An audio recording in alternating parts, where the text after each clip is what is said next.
Efésios 4. Então ele diz que a graça foi concedida a cada um de vós segundo a proporção do dom de Cristo. Então há proporções diferentes. Graças ao Senhor por isso, né? Porque esses serviços vão se complementando. Então quando ele chega no verso 12, ele diz que esses dons de Deus, que ele menciona aí quais são, no caso são dons ministeriais, apóstolos, profetas, evangelistas, pastores e mestres.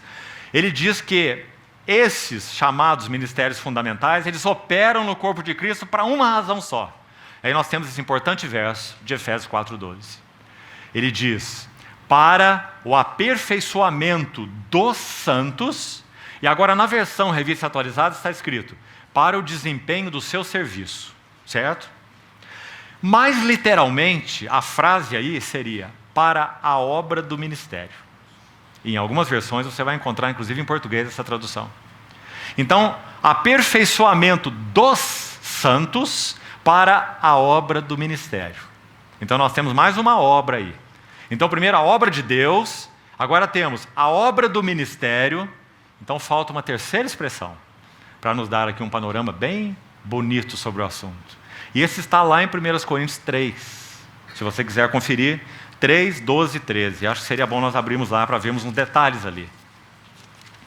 Sobre o que Paulo, então, como ele trata esse assunto da percepção que ele tinha do encargo que foi a ele confiado. Então, olhe lá. 1 Coríntios, capítulo 3. Vamos ler aqui do verso 9. Porque de Deus somos cooperadores, lavoura de Deus, edifício de Deus sois vós. Segundo a graça de Deus que me foi dada. Irmãos, é isso que determina o limite da esfera de ação que Deus demarcou a cada um de nós. É a graça de Deus que é dada a cada um de nós. Lancei o fundamento como prudente construtor, porém outro edifica sobre ele. Porém cada um veja como edifica. Porque ninguém pode lançar outro fundamento além do que foi posto, o qual é Jesus Cristo. E agora escute. Contudo, se alguém sobre o fundamento edifica ouro, prata, pedras preciosas, madeira, feno, palha, manifesta se tornará a obra de cada um. Então veja esses três textos juntos. Obra de Deus, Romanos 14, obra do ministério, Efésios 4, obra de cada um. Graças a Deus pelas três esferas. No sentido mais amplo, tudo aquilo que nós fomos chamados por Deus fazemos, quando realmente Ele é a nossa vanguarda, e quando o nosso serviço é realmente conduzido pelo Espírito Santo, essa é a obra de Deus. Obra do ministério é essa na qual todos nós estamos envolvidos, porque há uma só obra e há um só ministério. É aquela obra que o cabeça exaltado realiza pelo Espírito Santo através dos membros do corpo de Cristo. Não há outra obra e não há outro ministério. Não é claro? O ministério do Espírito Santo no corpo de Cristo.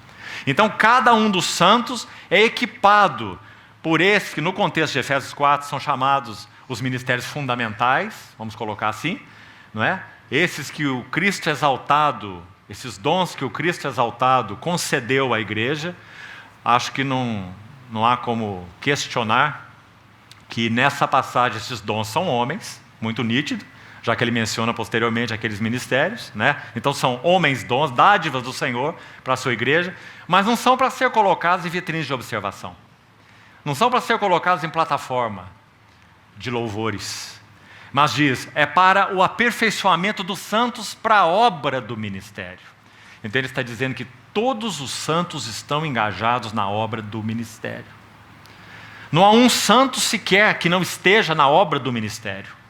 Cada um segundo a designação específica do Senhor.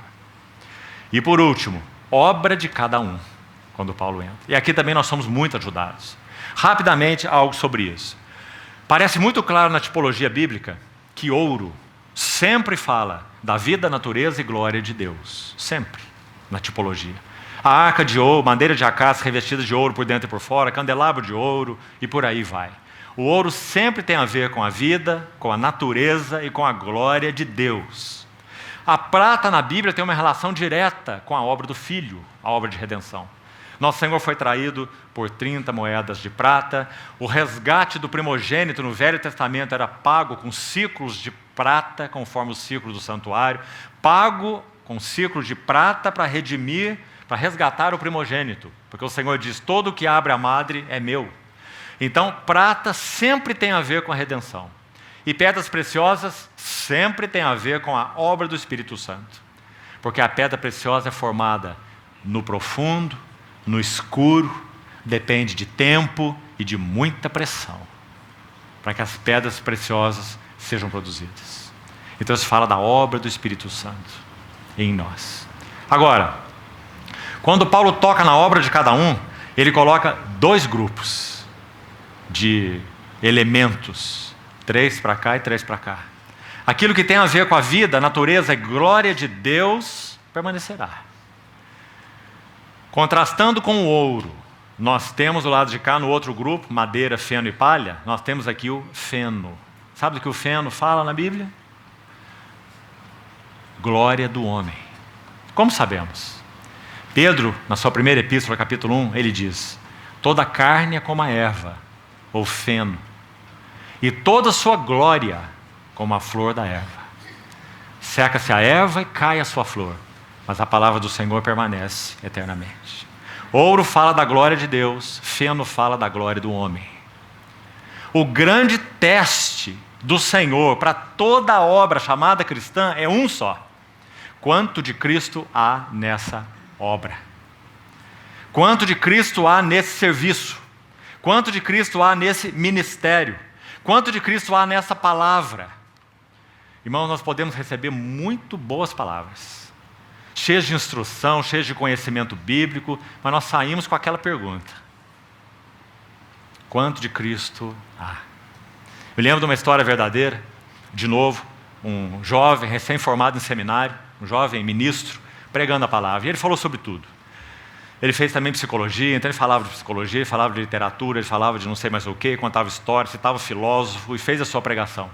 E lá no fundo, aquele servo mais experiente ouvindo essa mensagem.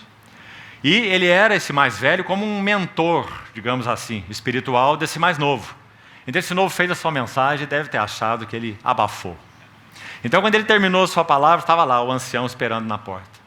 E quando cumprimentou esse jovem ministro, disse assim para ele: meu filho, quando você não tiver mais nada para pregar, prega Cristo.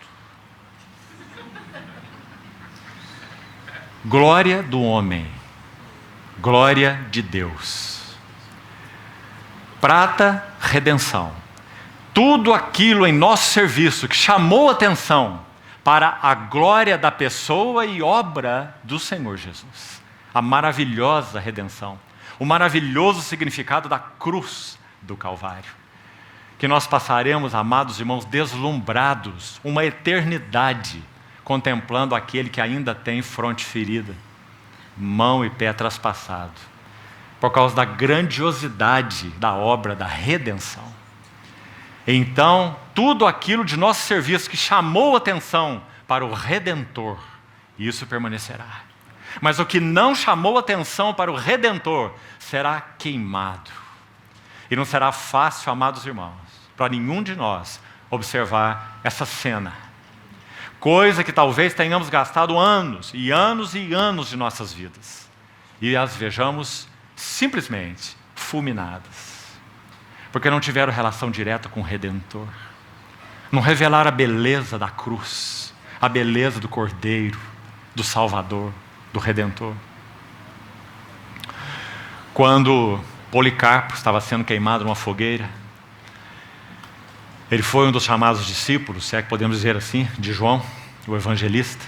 Ele tinha 86 anos. Eles estavam perseguindo Policarpo para todos os lugares e não achavam o Policarpo, porque os irmãos amavam Policarpo. Então davam refúgio para o Policarpo. Tiravam ele daqui, colocavam lá e colocavam lá, na medida que aqueles perseguidores estavam atrás dele. E ele era um ancião de 86 anos. Quando ele percebeu que os irmãos estavam sendo torturados, porque eles não achavam a ele, e ele dava asilo, e eles deram asilo para ele, Policarpo, o que eles faziam? Torturavam esses irmãos. Então ele disse assim: ninguém me tira de onde eu estou agora. O que eles querem é a mim, e outros estão sofrendo por minha causa. Então eles chegaram até onde Policarpo estava, o prenderam e o levaram para essa arguição e disseram a ele: você é um ancião e nós não queremos te fazer nenhum mal. Apenas nós te exigimos que você dê um contra-testemunho do que você vem anunciando. E Policarpo disse assim: